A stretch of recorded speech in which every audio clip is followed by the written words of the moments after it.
Donc, qui êtes-vous? Eh ben, je m'appelle Mathilde Cyr et je suis réalisatrice de documentaires, mais pas que, je suis aussi paysanne boulangère et voilà, je me partage entre ces deux activités. Comment êtes-vous devenue réalisatrice?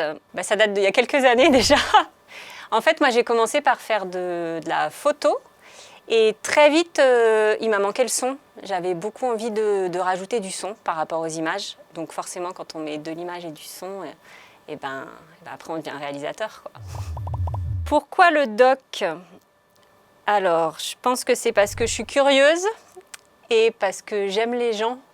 Alors je m'explique un peu, je trouve que en tout cas dans le monde qui m'entoure, il y a déjà tellement d'histoires, voilà, je pense que chaque personne peut avoir une histoire à raconter et donc c'est pas la peine d'en inventer. En plus je pense que je suis très mauvaise pour inventer des histoires.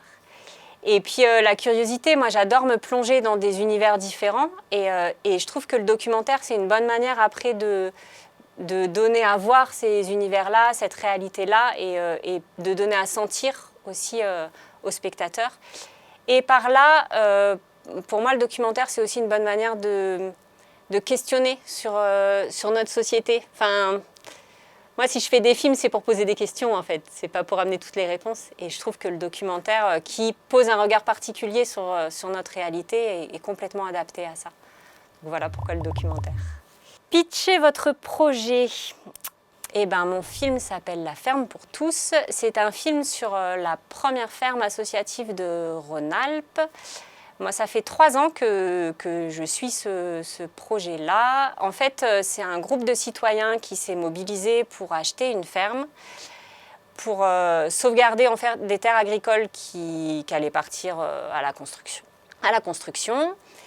Et donc, voilà, il y a cette ferme-là qui existe et qui au niveau agricole en tout cas est innovante parce que c'est de l'agriculture paysanne, donc c'est sur des petites surfaces, c'est respectueux de l'environnement, c'est socialement, en tout cas les paysans ils arrivent à en vivre. Voilà, donc moi j'ai suivi un peu cette expérience-là au niveau agricole, mais aussi au niveau du collectif en fait, parce que ça me questionnait beaucoup de comment on arrive aujourd'hui à monter des projets collectifs.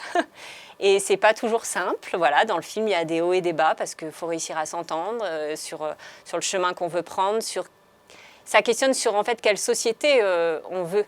Et voilà, donc j'ai suivi ce projet-là et tant par le côté agricole que par le côté humain, en fait, ça questionne vraiment notre manière de faire société.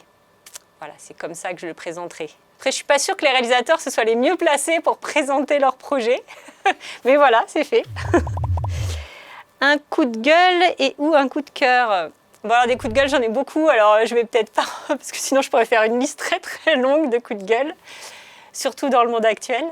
Mais alors, je vais peut-être plutôt donner un coup de cœur. Moi, j'ai un vrai coup de cœur, en tout cas, pour la nouvelle génération qui arrive, tous ces jeunes qui ont 20 ans, même 15 ans, 20 ans. Et je trouve que par rapport au monde qu'on leur laisse, voilà, on ne leur a pas fait de cadeau. Et je trouve qu'il y en a de plus en plus qui prennent conscience en fait, du monde qui nous entoure et qui essayent d'inventer voilà, une autre manière de vivre. Alors voilà, c'est proche avec ce que j'ai essayé de montrer dans mon film, mais voilà, ils se questionnent sur l'environnement, ils se questionnent sur le lien social et ils essayent de mettre en place des choses. Et moi, je leur tire mon chapeau parce que je pense qu'on ne leur a pas fait de cadeau. Voilà.